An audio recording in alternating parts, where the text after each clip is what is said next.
Welcome back to our next video. It's a little bit of a mix-up, a change-up. Being a fan of Sir Arthur Conan Doyle's books, by way Sherlock Holmes, I couldn't resist the temptation to buy Sherlock Holmes Crimes and Punishments. This is the beginning, part 1 of the first case, the fate of Black Peter. At the beginning, there will be no commentation from me, because I never realized that the microphone wasn't working. And about halfway through, when we're actually at the crime scene, you will have me commenting again, and I do apologize about my throat. My voice is a little bit groggy. I was a little bit ill at the time I recorded. So without further ado, enjoy the rest of the video. And peace out. Stop, Holmes! Is that you, Watson? Yes, of course it is. And you almost killed me. Nonsense. I was aiming for the vases. Blindfolded? Watson, quiet, please. I'm trying to concentrate.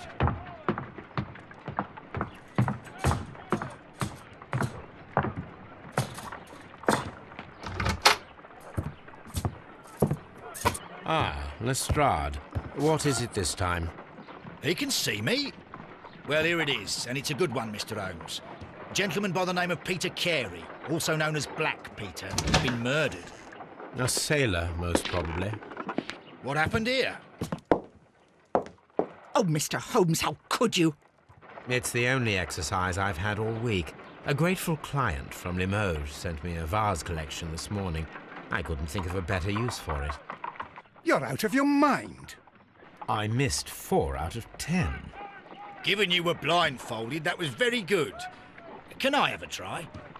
Am I the only sane one here? I suppose that Watson is right, Inspector. A little brain work would be preferable now. Do please tell us more about Black Peter. Peter Carey, born in 1845 and 50 years old. An ambitious sort, he achieved much success in seal and whale hunting around Scandinavia. Retired in 1884 with a small fortune. He invested his money in a property called Woodman's Lee, near Forest Row in Sussex. It was where he lived for 6 years, and where he was found dead yesterday. Has the investigation already begun? Yes and no. In fact, this crime is so mysterious that I would prefer you to join me down there. Give me half an hour to prepare, Inspector. Take your time and join me there. I have to go through the yard first. The merry men struck again. What have they done this time? They robbed a powder reserve. I'll meet you at Woodman's Lee, Mr. Holmes. I should help Mrs. Hudson here. I also have several appointments that I must keep this afternoon. I shall go alone, then.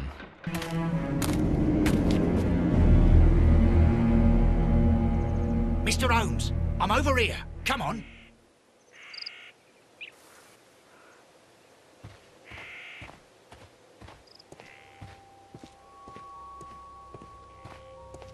It seems that the garden was well maintained.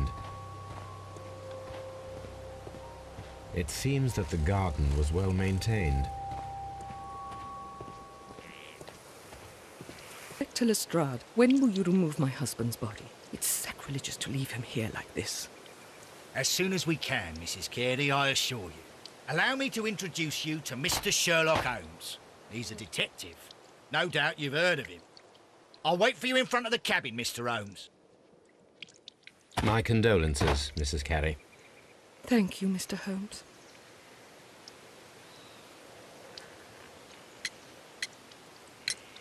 The garden is very large and well maintained. Do you employ someone to look after it? It is true, there is a lot of work, but my husband took care of it himself.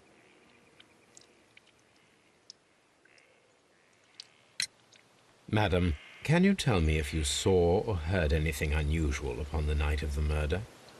At 2 o'clock in the morning, I heard a terrible scream, but I thought nothing of it then.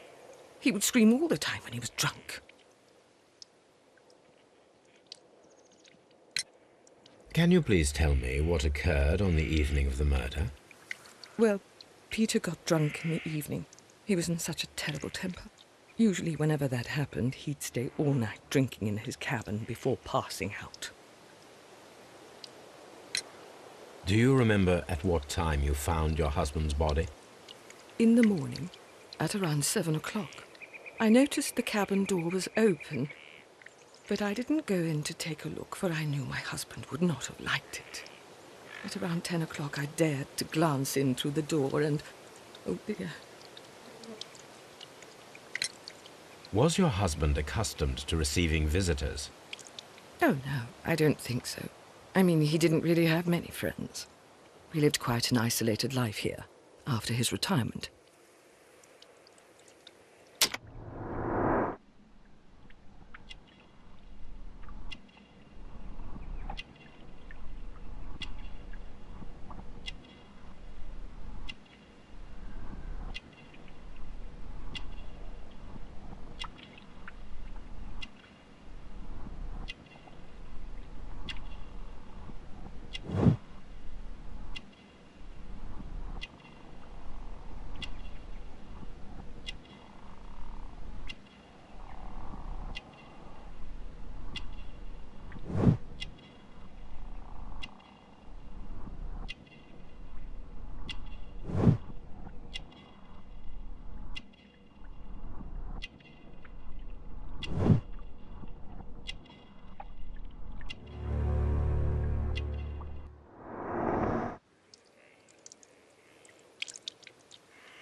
You have indeed suffered a great loss, Mrs. Carey. Nevertheless, I believe it will be less of a burden for you soon.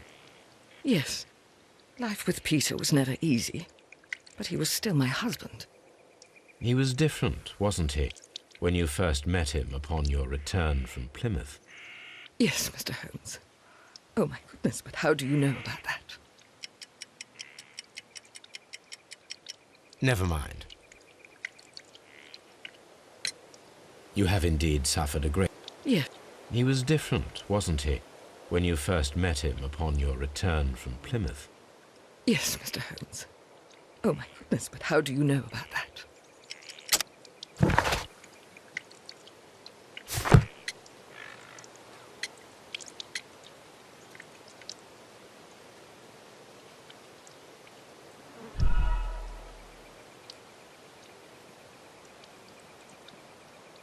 You have indeed...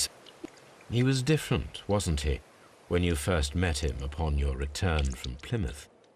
Yes, Mr. Holmes. Oh, my goodness, but how do you know about that? You undertook a pilgrimage to the Cathedral of Santiago de Compostela when you were young. That much is evident from the rosary in your hand. The shortest route for the pilgrim from England to Spain is from Plymouth. I believe that you met Peter Carey as a young sailor there, and you married him soon afterwards. That is indeed what happened, Mr. Holmes. How extraordinary. Thank you, madam.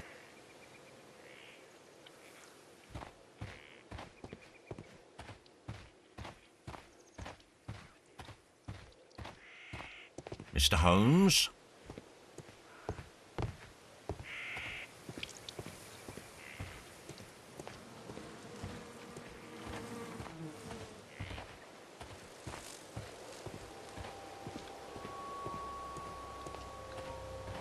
Peter Carey's body is inside the cabin.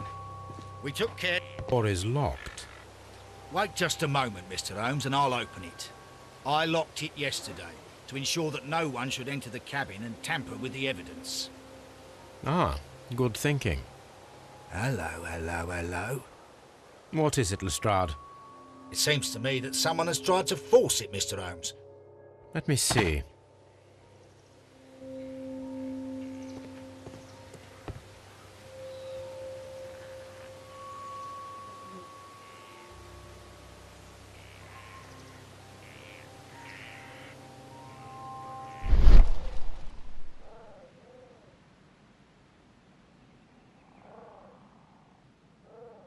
These scratches are fresh. All right. Someone tried to force open the door. I swear these scratches were not here yesterday. Our mysterious visitor came here last night. Well, he's not the man for the job. This lock is not a difficult one. Perhaps he did not have the right tool.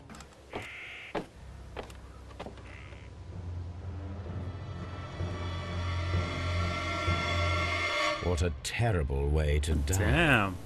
Harpoon to the chest. Well, he was a sailor, so let's actually start with the body. Dead Peter. The weapon fully penetrated the body. The force of the blow was So- immense. I'm thinking a nice sailor. This man is in his 50s, yet he still looks quite Somebody who strong. put up a good bit of a fight.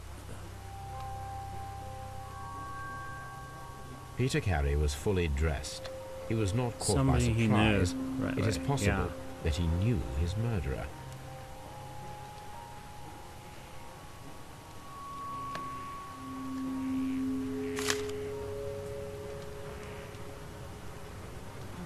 JHN are probably the initials of the owner Yeah, of this notebook. that's true. The pattern of the blood stain indicates that the notebook was not lying on the floor prior to the crime, but it was dropped into the pool of blood after the death of Peter Yep. Carey. Let's open it. Open!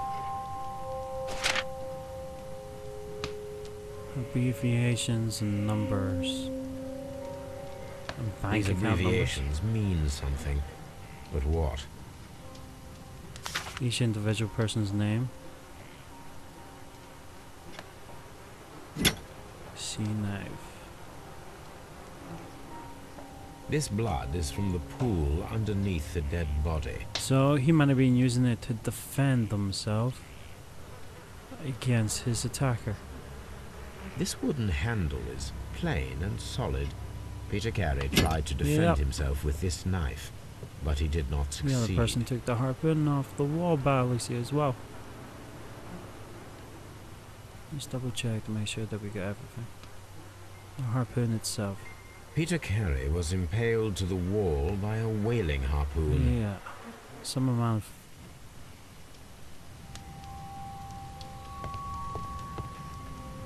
The Sea Unicorn. She was the ship that Peter Carey commanded. Let's check the table. One side of the room before the other. PC. The initials PC have been crudely burned. A sailor's work. Yeah. Let's open it. Turn around. Open.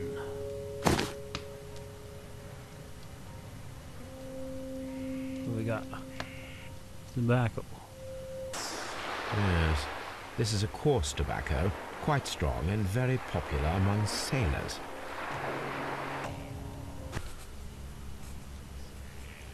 Someone drank from this glass Two glasses recently. means that there's been two people here. Rum.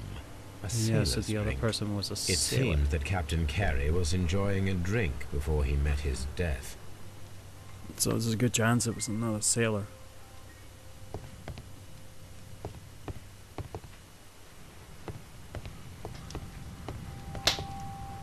Let's open the chest. The chest contents. His boots. Peter Carey's boots. They look to be a size 8. Small for a man's feet. Anything else of importance?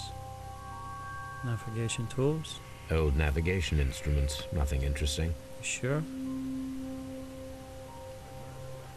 The murder weapon was probably taken from this rack. He got hostile. The other person moved back. They try and take. The ship's logs of the Sea Unicorn for the years 1878 to 1884. Peter Carey was her 6 captain. years worth.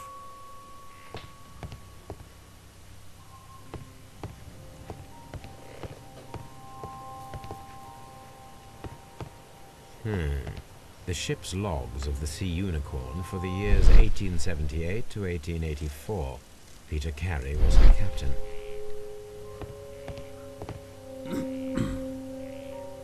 Nothing's missing.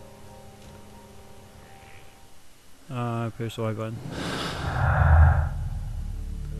Carry on really clears the phone deductions in red. Okay.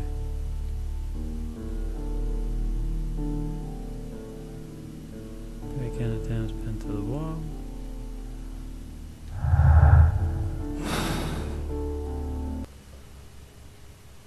Shelf, yeah. Suspicious empty space outlined in dust. This place is not covered with dust, like the rest of the shelf. An object was taken from here. It was larger than a book. A box or a small chest, perhaps.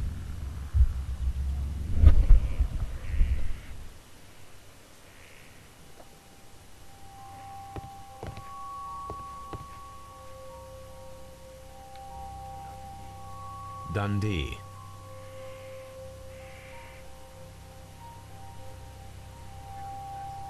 Hammerfest.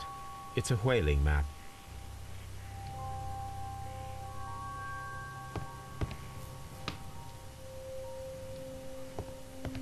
Whoever it was looking for something. Have you finished inspecting the crime scene? So there's nothing else to inspect around here. No shoe prints, no nothing.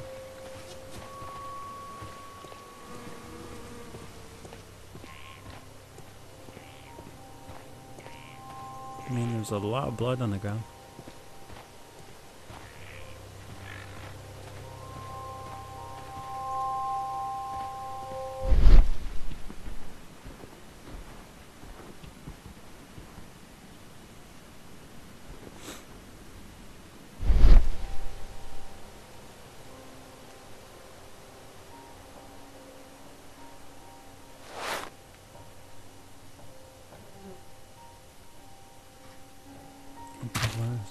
These boots don't match the footprints. It's a bigger pair of hands, boots by Alicia.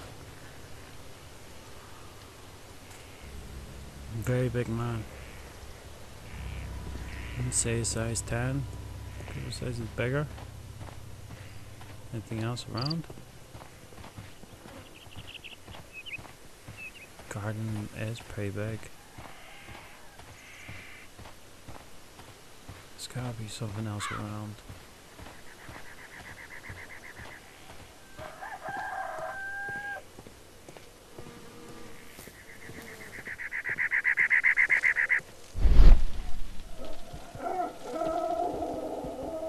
Sherlock's keen sense of sight. There are footprints down there.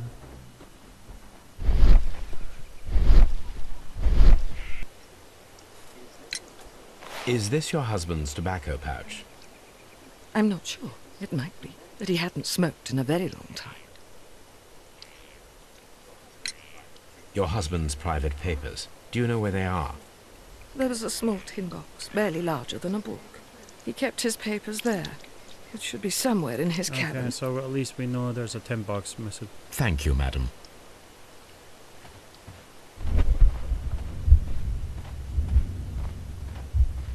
Some light on in there.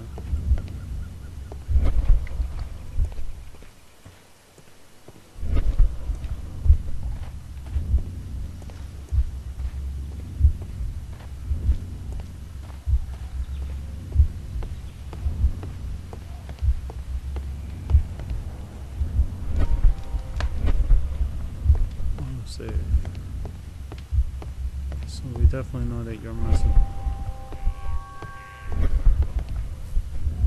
Open. Well, that's gone. Okay. Have you finished inspecting the crime scene? Okay, there's no gardener. Pierre Carey, a non-smoker. Pinned to the wall.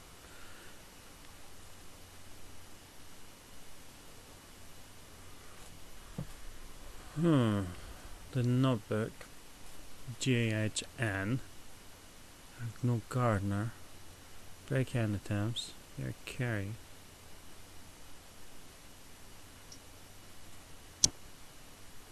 It's in 10 box. Where the break-in tabs? No?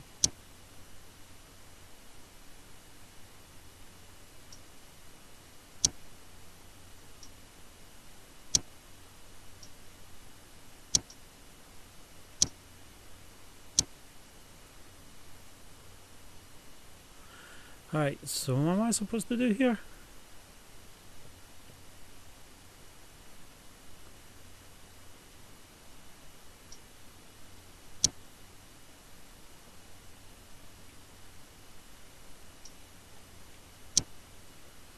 No book.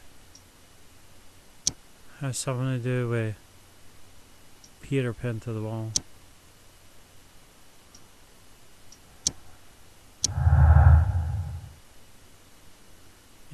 Draw a clear picture of the crimes by forming.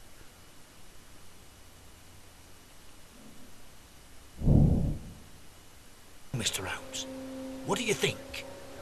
I think that we are lucky. And why is that? Because of last night's attempted break-in. Oof, you've lost me. It is very probable that whoever came here hoped to find the door open. They tried to force it with a knife blade, but they failed. What will they do? Why, return tonight, when they will be better prepared. Aha! So what do you An ambush, you propose? fool. We shall remain on the outside, near the window, where we stand the best chance of catching sight of our visitor. Well, gentlemen, ready your pistols. We have a long night ahead of us.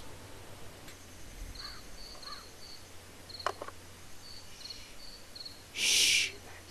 Did you hear that?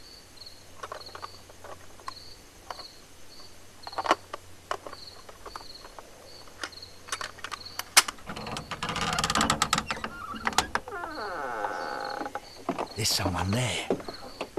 I'm gonna collar him. I'll be right behind you. Police! Hold it right there.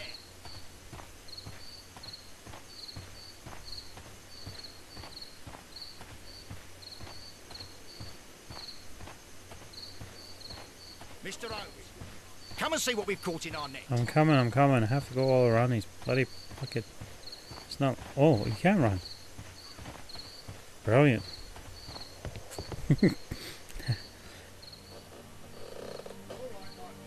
All right, my fine fellow.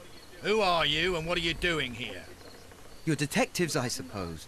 You imagine that I'm connected with the death of Captain Carey. I assure you I'm innocent. Innocent? And what are you doing in his cabin? Shall I tell you? You came to retrieve what you had lost after killing Peter Carey, but we were here, waiting for you. What is your name? John Hopley Nelligan, but I didn't... Do you deny that you came here yesterday? No, but I... Yes, it's just that I couldn't... I'm tired of this. Off we go to the yard.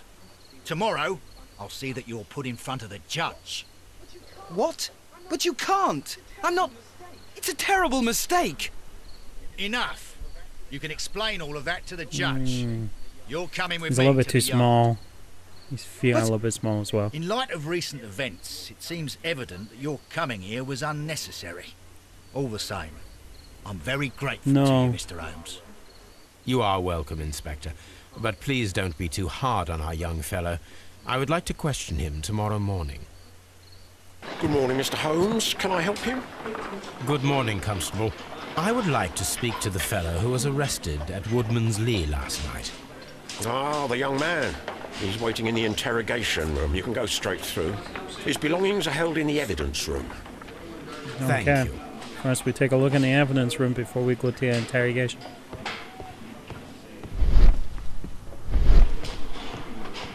Staff room, evidence room.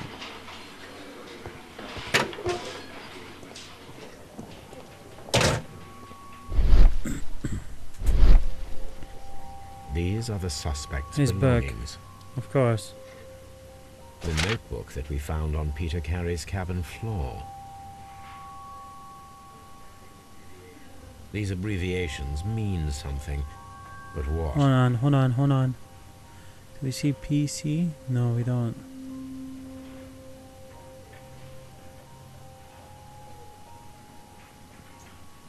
Let's get a ring.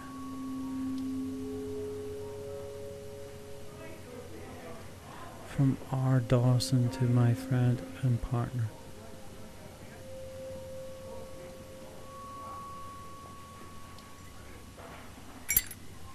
A handkerchief with the initials J.H. Really good one, embroidered as well. A pocket knife. It was used to force the door of Peter Carey's cabin.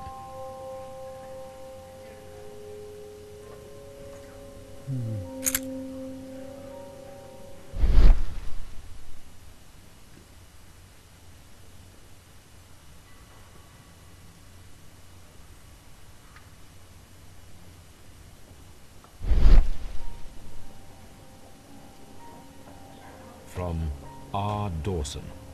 To my friend and partner. To my friend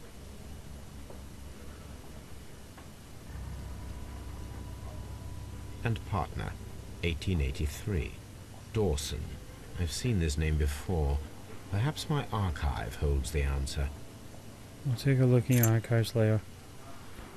R. Dawson having something to do with ships.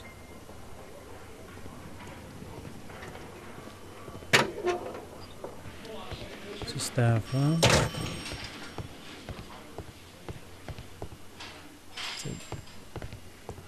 It's the morgue.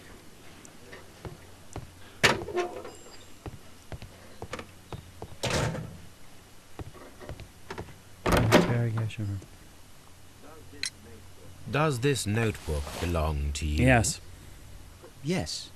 But where did you find it? I did not know... I thought I'd lost it at the hotel. What do these abbreviations mean? Oh, no. I beg you, I can't. If I told you, it would only make things worse. But I will find out eventually, Mr. Nelligan. You're only a kid. The sea knife was found near Carey's body. Tell me, Mr. Nelligan, did Mr. Carey try to defend himself or to attack you with it? I don't know. I didn't kill anyone. The police seized this valuable ring from you. Whose is it? I didn't steal it from anyone. It has always belonged to me. Right.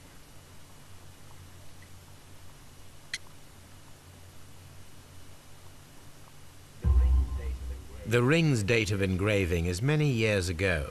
You would have been a child then, hardly in any position to receive such an item from a partner.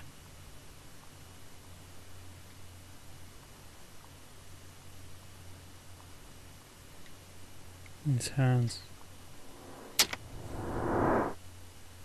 Right. His hat. It's very shabby. The engravings are not that good. Patches on that. What else? Thin neck, so he's not been fed very recently. What else? What else? What else? What else? There's nothing wrong with buttons. All that kind of stuff. He's got short sleeves. There's a couple other things around here.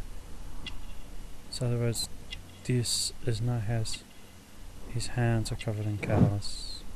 So he's just been recently working on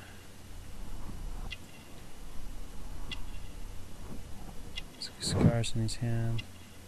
Where's the other ones? Expensive fabric, shirt been patched up, and the other one has to be around here. Yeah, the shirt isn't that good. Waistcoat isn't that good either. Alright, it's after expensive fabric, so I'm guessing around here.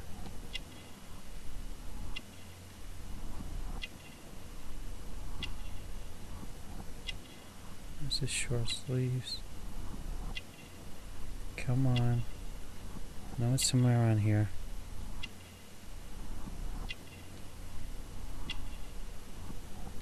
There we go. The buckles.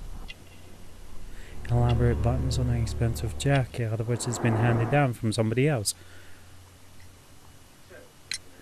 So, Mr. Nelligan, who is the true owner of the ring? The ring is mine.